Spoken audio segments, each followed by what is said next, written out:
Hello everyone.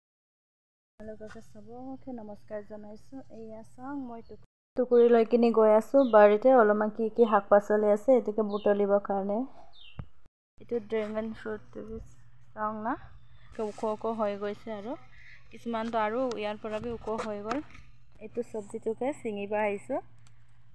আজি ৰাতিতে boil বনাও খাওঁ পাইছো। লাইনকে আছে হৈ আছে। এইটো চব্জিৰ নামটো আমি গাম চব্জি কয়, গাম আময়িং। আপোনালোকে কি কয় এইটো চব্জিটোকে নাজানে, লেকিন আমি গাময়িং কয়। এইটো বইল খামগৈ লোকেল মায়ে ৰোৱা আছিলে এইটোকে। এইটো ইয়াতে এটা আছে আৰু এক দুটা ল'ম নেকি।